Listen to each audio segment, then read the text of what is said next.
if you have already seen the previous tutorials, you should understand that that's very primary thing I did there, just checking my that target is nothing but any address. I'm not considering any special address there, but the source is basically our victim, or we can check that that part, or we can say a part is live on network or not. That part we are checking.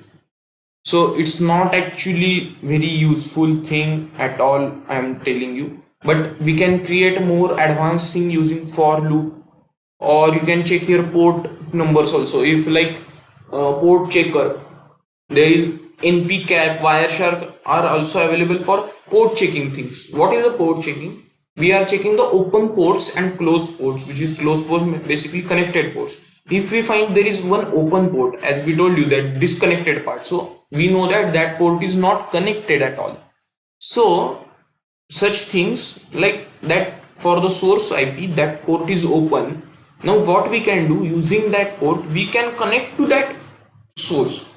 So for further information gathering, anything cyber security thing, that's very important, checking the ports and everything according to the networking and everything. So that part consider as ethical hacking part, everything, but we are not bothered about that.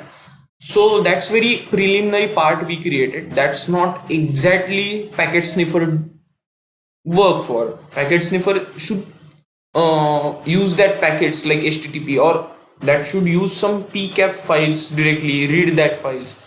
So for that purpose we need some prior Java knowledge.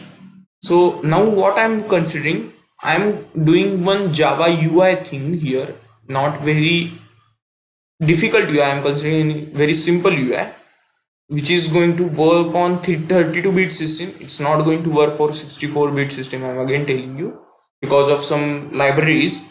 But again, it's system independent. But if you are using Linux system or Windows 32-bit system, it will very useful. Plus you can may change the libraries and you can perform it later. But let us see how we can perform this. So in the later part, I am going to use one Maven project here. I am going to create one Maven project also, which is very helpful while developing this application. So we will check that part later, and I will tell you why I am using Maven here for dependencies and everything. So instead of using ant or gradle we are not at all using here, because we are not performing any application purpose, or not a mobile application we are developing. So here we are considering only two scenarios, ant development or Maven development. But for the dependencies, I'm going to use Maven in the next project. So in the first part only, I told you this total tutorial is based on 3 projects. So first project is done, we created the port checking and everything. That's not a project, that's a simple code I created. Now we are on the second part, how we can create UI and everything. So let me go with Java classes and methods. So why I am telling you such basic thing here, because while developing using Maven, I am not going to discuss this part. Second thing, for the Maven, classes and methods are very important. So let us see how we can do this. So Java class and methods. So everything is in Java is associated with classes. Without Java, you cannot create a single code of line also, not even the hello world program. So for that purpose, class and methods. So Java is secure language, because we can create classes and methods directly. Object oriented, it's partial object oriented, not total object oriented classes, but language, but we can directly create classes and methods. So what is class? In real life, you can consider car is an object, and car has some attributes. So what is the car? Like car is a class, Honda is their object. I'm considering Honda one car brand for an object. Car has many attributes such as color and weight, but it has also methods also. Like for methods there are different things: brake, then drive, then open, door open, everything mentioned there. So that's a methods. So what we can do, we can create one car class, we can put some attributes, we can create methods, and we can invoke it using Honda. So that's a very fundamental thing related to the classes. classes like an object constructor. Why we require object? To invoke classes and invoke methods, or use that data types like integers or anything we have to use while performing any coding language. So for that purpose we needed this. Classes also hold some user defined attributes, pass values or inputs, anything. Objects are to use classes, we need required object. Without object we cannot invoke or use particular class.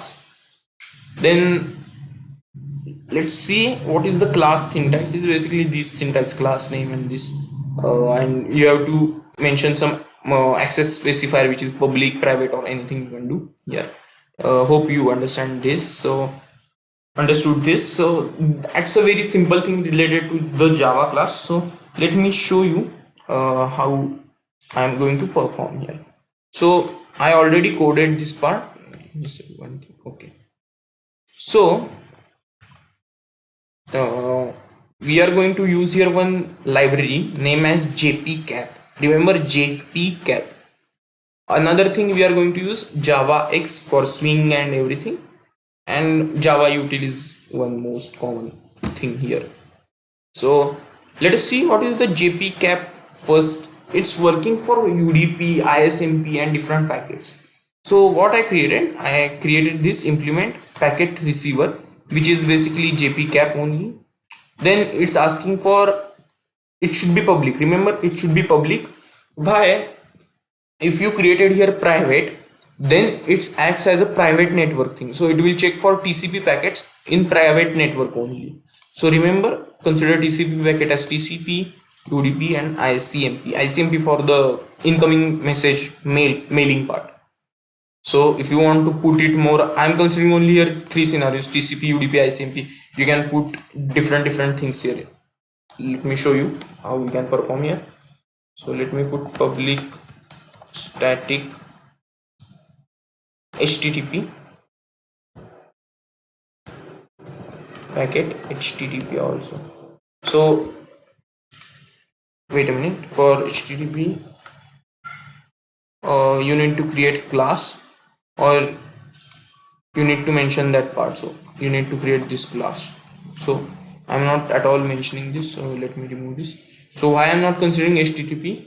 Because it's very common and you will get full HTTP only, because once you connect it to the network you are receiving HTTP packets continuously or HTTPS packets continuously. So I'm not considering here that part. Then public static with, I created one list, array list for this. Then I created one method receive packets with constructor, this receive packet public void, and with instance of TCP packet. So this is very important part, you have to mention this part. In this, if like I am receiving TCP packet, add number, sniffer number, TCP length, TPC source IP, TCP, and add that as a TCP. So it will add in an object as a row, total row in that array list, this array list, row list. Then it will add this sniffer with TCP length, this. Now let me put all the things here. Sniffer, which is basically our sniffing thing. I will tell you what is this. Number means which number of packet, first, second, third, fourth, anything. TCP length, message of that part. TPC source IP, TCP like destination IP with TCP. Again TCP source, TCP port, like what is the source port and destination port.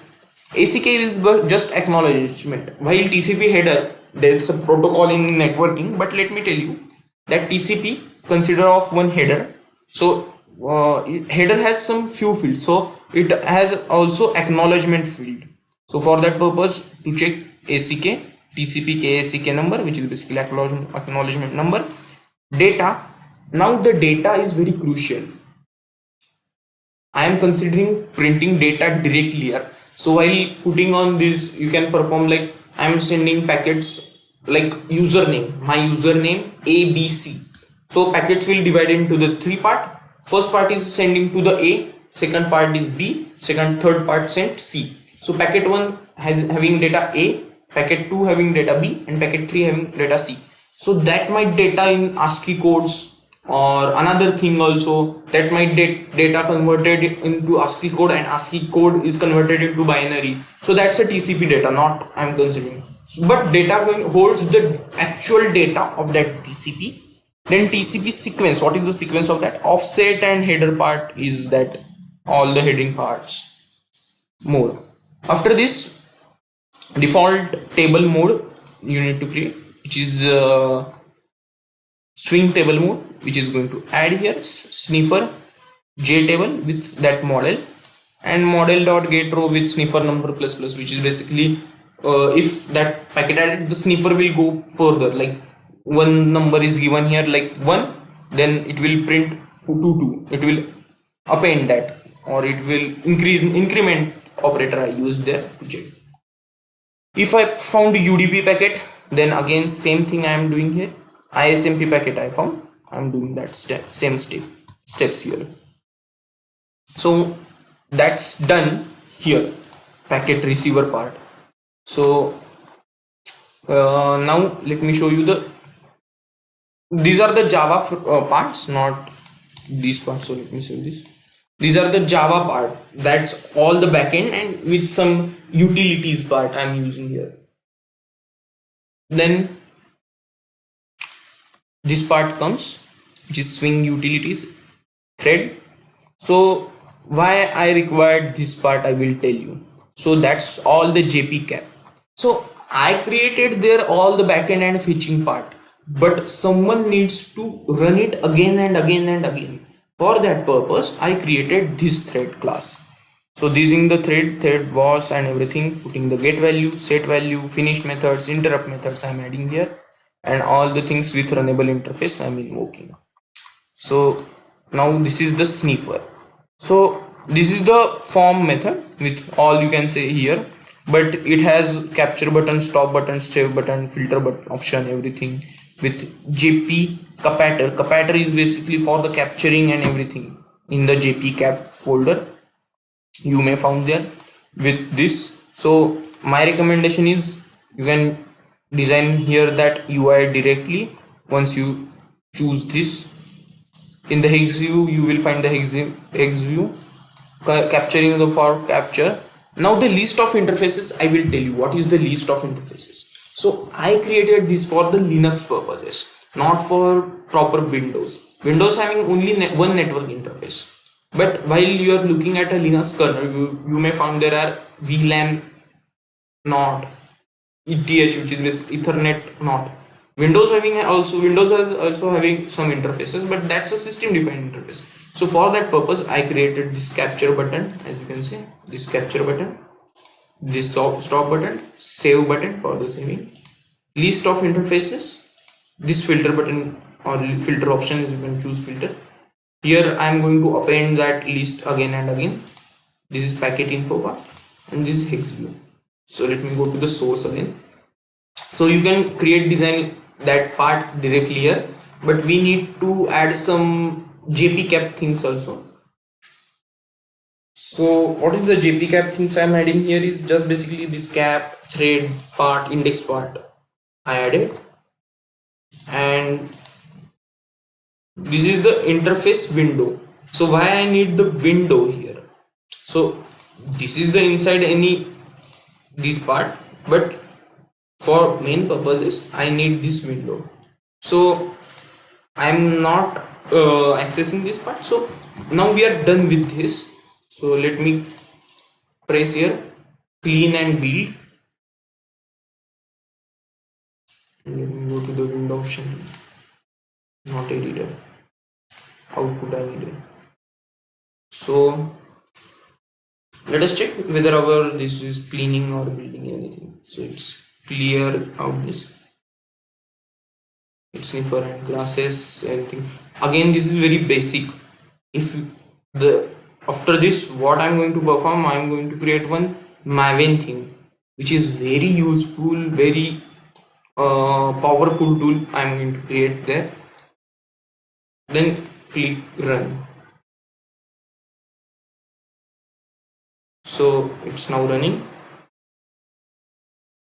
Now you can check, this is my packet. I'm mentioning Zara packet symbol, not that anything.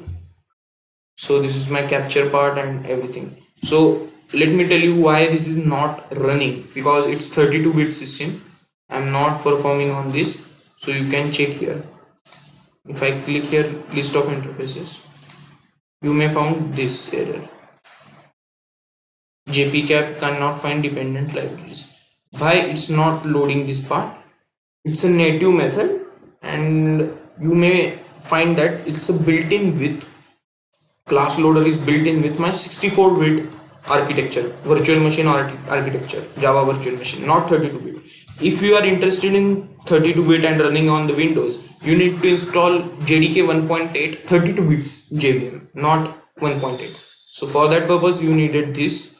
But for the UI purpose, you can consider this as an ideal UI.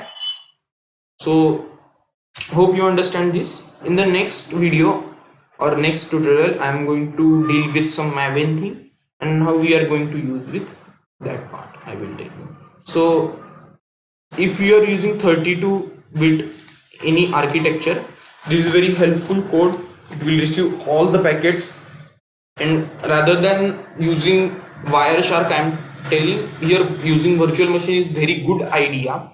Why? Virtual machine is not existing system while the networking. So you may create one more threads on other like existing system than virtual machine. Hope you understand. Thank you.